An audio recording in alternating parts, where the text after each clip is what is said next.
Good morning India में आपका स्वागत है। मैं हूं शारिक खान। दिल्ली में कोरोना के बढ़ते मामलों के चलते आज से नाइट कर्फ्यू लगाने का आदेश जारी कर दिया गया। दिल्ली में आज से रात 11 से सुबह 5 बजे तक नाइट कर्फ्यू रहेगा। दिल्ली में पिछले 24 घंटे में 290 नए कोरोना केस मिले और एक मरीज की जान भी गई। दिल्ली में सक्रिय मरीजों की तादाद अब 1000 से ज्यादा हो चुकी है। दिल्ली में कोरोना संक्रमण दर 0.55% है। हालांकि नाइट कर्फ्यू को लेकर सवाल उठते रहे हैं क्योंकि भीड़ भाड़ दिन में होती है, बाजार दिन में खुले होते हैं। ऐसे में नाइट कर्फ्यू कितना कारगर होगा, इसका अंदाजा सहज ही लगाया जा सकता है। नहीं, बढ़ते कोरोना के लिए ये कुछ फायदेमंद होने वाला है नहीं, क्यों दिन में आदमी सब घूमेंगे और रात 11 बजे के बाद ज़्यादा आदमी नहीं घूमता है। इसके एक ही फायदा हो सकता है, थोड़ा ट्रांसपोर्ट इजी हो जाएगा। अदरवाइज कोरोना के लिए इसका कोई फायदा होने का चांसेस है नहीं मेरा मर्जी से। ये नाइट कर्फ्यू मोस्ट प्रॉब्ली वो न्यू ईयर पार्टीज को प्रिवेंट करने के लिए लगा हुआ है एंड आई थिंक वो कुछ हद तक वो सही इम्पैक्ट करेगा, केसेस कम कर देगा ओमिक्रॉन जो आया उसके। एंड लाइक लोग पार्टी नहीं करेंगे तो ऑब्वियसली केसेस कम थोड़े स्प्रेड होंगे। तो हाँ, I am in favour of it. दिन में पूरी भीड़ रहती है और इससे कोई फायदा नहीं होना, कुछ नहीं होना, इससे सिर्फ नुकसान होना। जो रात को बिजनेस चलते हैं लोगों के, होटल के, रेस्टोरेंट के, उन सब का नुकसान होना नहीं है। इससे फायदा कोई नहीं होना। मुंबई में कोरोना के मामले तेजी से बढ़ते जा रहे हैं। मुंबई में पिछले 24 घंटे में 922 नए केस मिले और 2 मरीजों की मौत हुई। 4 जून के बाद से सबसे ज्यादा मामले। मुंबई में अब कोरोना के 4295 एक्टिव केस हैं। वहीं महाराष्ट्र में पिछले 24 घंटे में कोरोना के 1648 नए मामले आए, जबकि 17 लोगों की जान गई। कल 918 कोरोना मरीज ठीक हुए। अब महाराष्ट्र में कोरोना के एक्टिव मरीजों की तादाद 9813 हो गई। जहां तक ओमिक्रॉन वेरिएंट का मामला है तो महाराष्ट्र में 31 नए ओमिक्रॉन केस सामने आए और अभी यहां 141 केस ओमिक्रॉन के हो गए।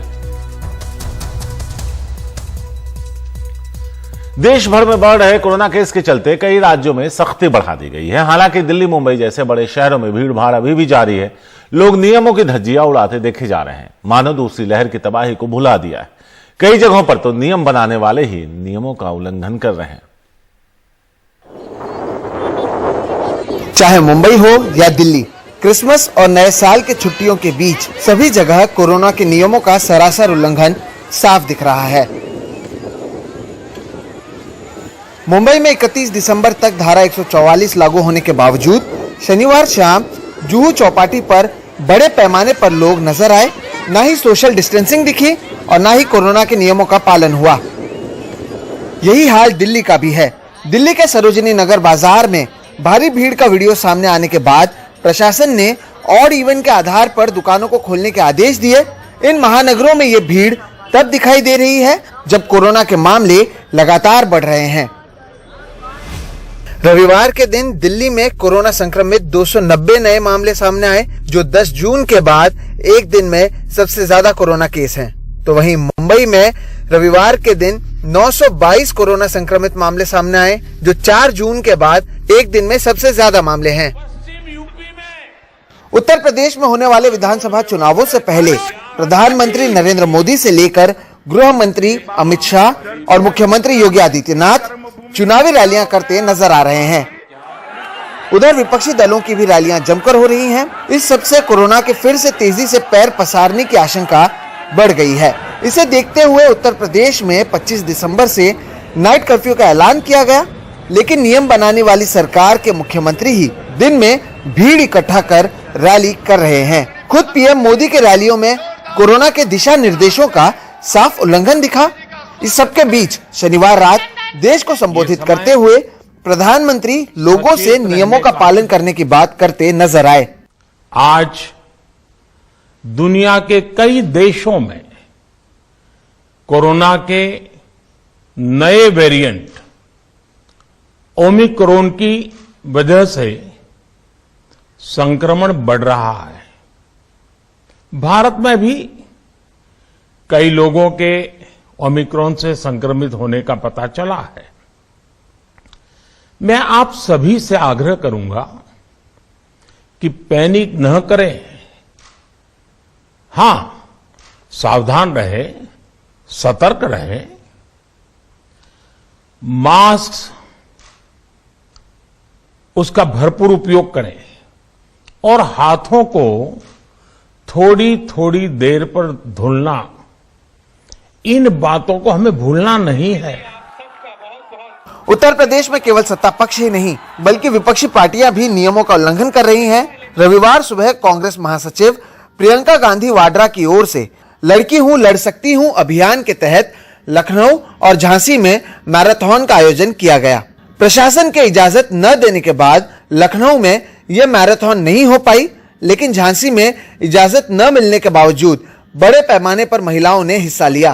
भीड़ के बारे में जब कांग्रेस प्रवक्ता रणदीप सुरजेवाला से पूछा गया तो उन्होंने 2 जनवरी को होने वाले प्रधानमंत्री नरेंद्र मोदी के कार्यक्रम का हवाला देते हुए कहा कि यूपी सरकार पीएम के कार्यक्रम के लिए 25,000 खिलाड़ियों को इकट्ठा कर रही है, लेकिन कांग्रेस के कार्यक्रमों को रोका जा रहा है। ये है प्रधानमंत्री के कार्यक्रम में आप 25,000 खिलाड़ियों को बुला रहे हैं यूपी में, तो प्रियंका गांधी के लिए एक मापदंड और मोदी जी के लिए 25,000 स्पोर्ट्स पर्सन्स इकट्ठे करने का एक दूसरा मापदंड। आप जो पूछ रहे थे यही जवाब है। एक राजनीतिक व्यक्ति और एक राजनीतिक दल तो नुकसान उठाने को तैयार हैं जनहित में, पर माफ कीजिए सरकार की जवाबदेही और जिम्मेवारी क्या है। कोरोना की दूसरी लहर में अस्पतालों की हालत और बड़े पैमाने पर लोगों की हुई मौत के बाद ये सोचा जा रहा था कि भविष्य में लोग इससे सबक लेंगे और नियमों का पालन ठीक से करेंगे, लेकिन लगता है कि कुछ महीनों में ही सभी वो सबक भूल गए हैं और अब तो ओमिक्रॉन वेरिएंट ने भी पैर फैला लिए हैं। मुंबई से Sohit Mishra, NDTV India. Corona के तेजी से बढ़ते मामलों के बावजूद कई शहरों में अब भी लोग सावधानी और सतर्कता नहीं बरत रहे। जो तस्वीरें हम आपको दिखाने जा रहे हैं वो क्रिसमस के मौके पर कोलकाता की हैं। आप देख सकते हैं कोलकाता के मशहूर पार्क स्ट्रीट में कितनी भीड़ है और ज्यादातर लोगों ने मास्क भी नहीं पहन रखा है।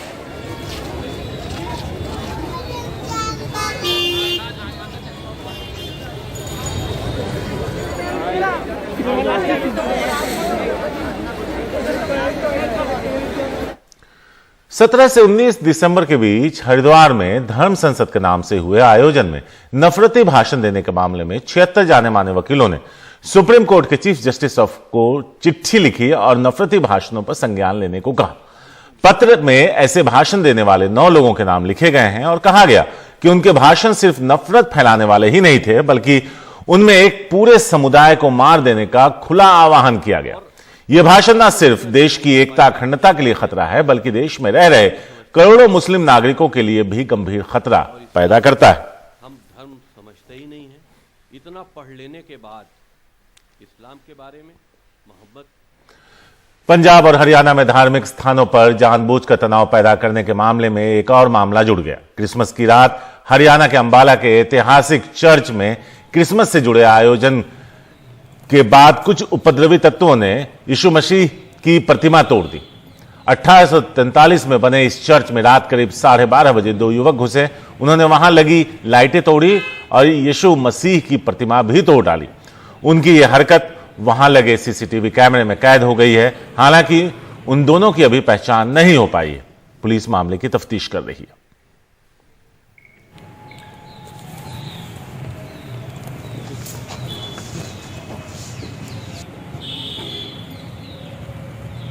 अंदर ही घूमते 2 लोग हैं और तोड़वाड़ करते हैं, लाइटें तोड़ते हैं और फिर करीब जा रहे थे करीब 1:40 के आसपास वो जो स्टैचू है सेक्रेड हार्ट का स्टैचू प्रभु यीशु का पवित्र हृदय का मूर्ति है जो मेन रोड पे है, ग्लास तोड़ के स्टैचू भी तोड़ के चले जाते हैं, भाग जाते हैं। हमने सीसीटीवी वगैरह यहाँ पे चेक करे हैं तो उसमें जो भी युवक नज़र आ रहे हैं शायद शरारत के उसमें किसी ने या रिलीजियस सेंटिमेंट्स को हर्ट करते जो भी करा है, तो इसकी पूरी जांच करी जाएगी।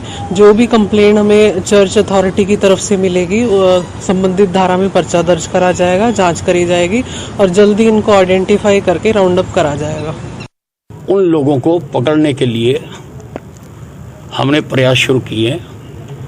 3 टीमें, एक CIU 1 के नेतृत्व में, एक CIU 2 के नेतृत्व में और एक SHO अंबाला कैंट के नेतृत्व में हमने गठित की। CCTV फुटेज हमने हासिल कर लिए।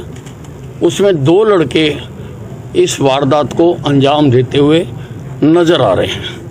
हम उस सीसीटीवी की जो फुटेज है उसके आधार पर हमें उम्मीद है कि जल्दी ही हम ऐसे तत्वों को गिरफ्तार करें। इतर कारोबारी पीयूष जैन गिरफ्तार कर लिए गए। पीयूष जैन के घर से 180 करोड़ रुपए से ज्यादा कैश बरामद हुआ। करोड़ों की संपत्ति के दस्तावेज भी मिले। गुरुवार से अहमदाबाद जीएसटी कर रही थी छापेमारी। पीयूष जैन के कन्नौज के पैतृक आवास समेत कुछ ठिकानों पर अभी भी छापेमारी जारी है। पीयूष जैन से जुड़े गुटखा किंग के घर भी छापा मारा गया है। पीयूष जैन से जुड़े कुछ ट्रांसपोर्टरों के घर भी छापे मारे गए हैं। अभी भी जो पीयूष जैन हैं उनके घर में छापेमारी चल रही है और कन्नौज में जो घर है उनका, वहां पर उनके ठिकानों पर, उनके जो पैतृक गांव में घर है वहां पर, इन तमाम जगहों पर छापेमारी चल रही है और कैश मिलने का सिलसिला अभी भी जारी है। जानकारी ये मिल रही कि उनके पैतृक घर से 100 करोड़ रुपए से ज्यादा और मिले हैं। हालांकि अभी तक जीएसटी के अधिकारियों ने आधिकारिक तौर पर ये कंफर्म नहीं किया है, लेकिन ये जानकारी मिल रही कि उनके पैतृक घर की दीवारों में, फर्श में, बेड में और तहखाने में, इन तमाम जगहों पर जहां जहां खुदाई की जा रही है वहां से पैसा निकल रहा है। तो तमाम जो अलमारियां हैं उनको तोड़ने के लिए जो नकली चाबी बनाने वाले होते हैं उनको बुलाया गया है। साथ में दीवारों को तोड़ने के लिए कुछ मजदूर बुलाए गए हैं। तो वहां से अभी काफी सारा कैश और सोना और चांदी बरामद हुआ है। बहुत सारी प्रॉपर्टीज की दस्तावेज बरामद हुए हैं। जो कारोबारी पीयूष जैन हैं उनको जीएसटी की धाराओं के तहत जीएसटी के अधिकारियों ने गिरफ्तार कर लिया है और वो भी अभी उनकी कस्टडी में है। उनसे पूछताछ की जा रही है कि आखिर और कहां कहां कितना पैसा रखा हुआ है, ये पूरा पैसा कहां से आया। इसको लेकर पीयूष जैन कोई भी संतोषजनक जवाब नहीं दे पा रहे कि आखिर इतने बड़े पैमाने पर कैश को घर में रखने की जरूरत क्या थी और इतना कैश आया कहां से। क्या ये सारा पैसा कारोबार का है? अगर कारोबार का है तो सारा पैसा कैश के फॉर्म में रखने की जरूरत क्या थी? तो ये सारे सवाल उनसे किए जा रहे हैं। उनको गिरफ्तार कर लिया गया है। ये जो छापेमारी है वो गुरुवार से जारी है। पहले छापेमारी एक ट्रांसपोर्टर के यहाँ की गई थी जहां से 4 ट्रक जब्त किए गए थे और ये सभी ट्रक बिना जीएसटी दिए इन ट्रकों से सामान ढोया जा रहा था। उसके बाद इसी ट्रांसपोर्टर से पीयूष जैन के बारे में जानकारी मिली, क्योंकि पीयूष जैन का सामान ही जो इत्र और सुपारी होता है जो कि वो कानपुर के तमाम जो गुटखा बनाने वाले हैं उनको सप्लाई करता है, उनके बारे में जानकारी मिली। और इसके बाद एक गुटखा बनाने के वाले का रेड हुई और पीयूष जैन की यहाँ रेड हुई और पीयूष जैन के घर में रेड से ये पता चला कि उसके पास बड़े पैमाने पर कैश रखा हुआ है। उसके घर से करीब 180 करोड़ रुपए कैश बरामद हुआ था जो कानपुर में घर है। उसके बाद फिर उसके पैतृक गांव और पैतृक घर में जहां पर कन्नौज में घर है वहां पर भी अभी छापेमारी चल रही है और लगातार ये छापेमारी जारी है और बड़े पैमाने पर कैश और सोना चांदी मिलता जा रहा है। बिहार में शराबबंदी कानून विफल है, ये सब जानते हैं, लेकिन अब सुप्रीम कोर्ट के chief justice of India NV Ramana ने भी इस पर सवाल उठाए। कल विजयवाड़ा के एक कार्यक्रम में बोलते हुए उन्होंने कहा कि कानून बनाते वक्त दूरदर्शिता की कमी की वजह से अदालतों में मामलों की भरमार हो जाती है। और ये बात कहते हुए उन्होंने बिहार में शराबबंदी कानून का उदाहरण दिया। कहा कि दूरदर्शिता की कमी की वजह से पटना हाईकोर्ट में बेल के मामले 1-1 साल पर सुनवाई के लिए आते हैं।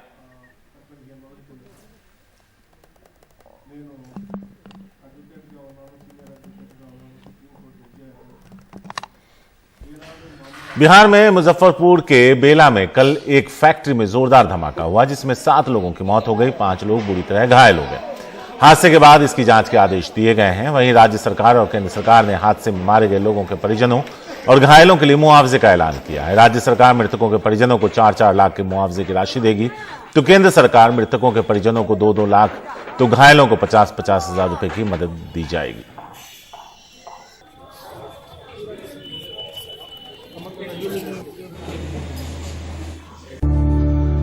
नागालैंड से एफएसपीए की वापसी के लिए गृह मंत्री अमित शाह ने एक कमेटी का गठन किया है। यह कमेटी 45 दिनों में अपनी रिपोर्ट देगी।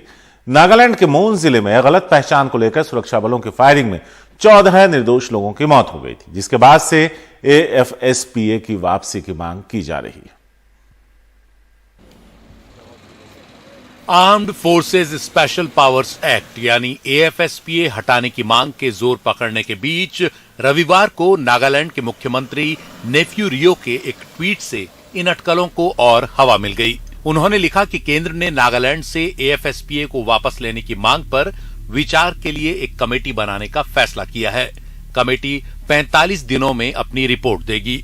नागालैंड में फायरिंग करने वाले सेना के जवानों के खिलाफ कोर्ट ऑफ इंक्वायरी की जाएगी और उन्हें तुरंत सस्पेंड किया जाएगा। नागालैंड में फायरिंग में जान गंवाने वाले 14 युवाओं के परिजनों को सरकारी नौकरी दी जाएगी।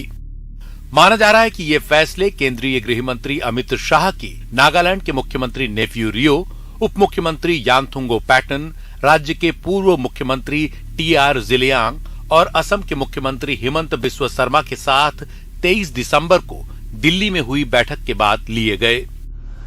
पिछले ही हफ्ते नागालैंड विधानसभा ने एक प्रस्ताव पास कर केंद्र सरकार से उत्तर पूर्व के राज्यों से AFSPA हटाने की मांग की थी।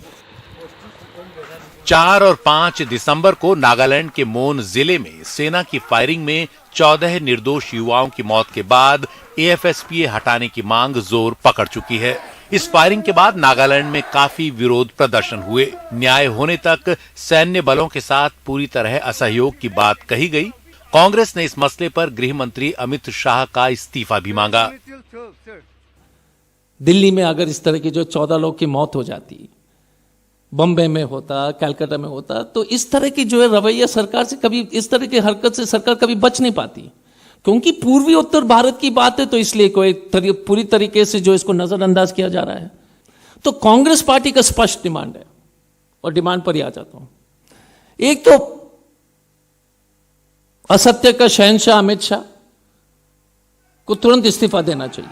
नागालैंड में विरोध कर रहे संगठन इस मामले में गृह मंत्री अमित शाह से माफी मांगने की भी मांग कर रहे हैं, लेकिन इस मसले पर अभी तक केंद्र चुप्पी साधे हुए है। नागालैंड के ओटिंग गांव के पीड़ित परिवार इस मामले में न्याय की मांग कर रहे हैं।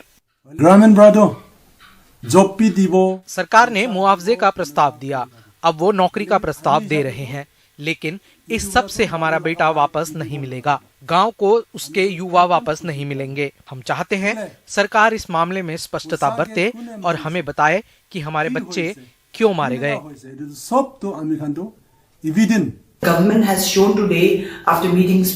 नागरिक समाज में काफी गुस्सा है, इसलिए इस मांग से पीछे हटना इतना आसान नहीं है, भले ही सरकार ने लोगों तक पहुंचने की कोशिश की हो। AFSPA हटाने की मांग पर केंद्र सरकार की ओर से विचार का प्रस्ताव एक स्वागत योग्य कदम है। अब देखना यह है कि विरोध करने वाले संगठन सेना के जवानों के खिलाफ सामान्य कोर्ट में केस चलाने और गृह मंत्री से माफी की मांग की अपनी मांगों से कितना पीछे हटते हैं। दिल्ली से नीता शर्मा के साथ गुवाहाटी से रत्नदीप चौधरी की report, NDTV India.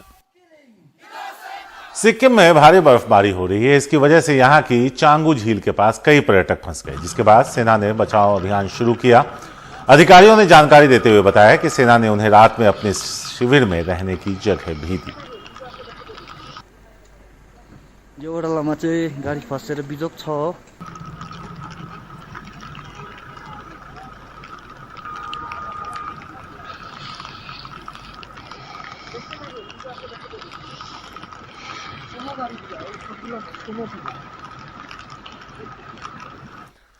Arunachal Pradesh के तवांग में भी भारी बर्फबारी हो रही है। यहां कल कानून मंत्री किरेन रिजिजू का काफिला भी कुछ देर के लिए फंस गया। जहां बर्फ से भरी सड़क के बीच किरेन रिजिजू ने भी अपनी गाड़ी को धक्का दिया। किरेन रिजिजू ने इन तस्वीरों को ट्वीट कर सैलानियों को सलाह दी कि बैशाखी, सेलापास और नुरानांग में भारी बर्फबारी हो रही है और वहां जाने से बचें।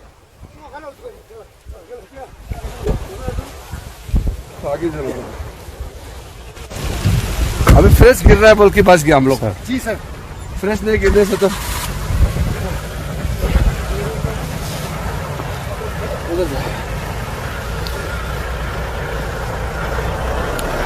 आगे लो, ये मत दिया मत स्लिप होगा, आगे ले जाओ।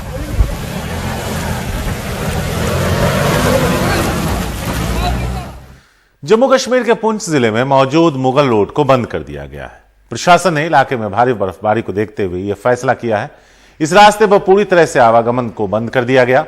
ये रास्ते पूरी तरह से बर्फ से ढक गए हैं और इलाके में लगातार बर्फबारी हो रही है।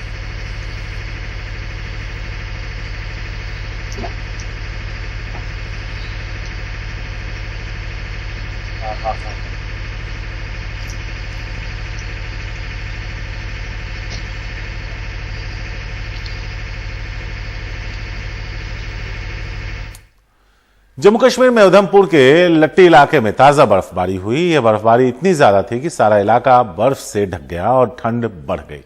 कश्मीर के कई इलाकों में भी रविवार को बर्फबारी देखने को मिली और लोग भी इसका लुत्फ उठाते नजर आए।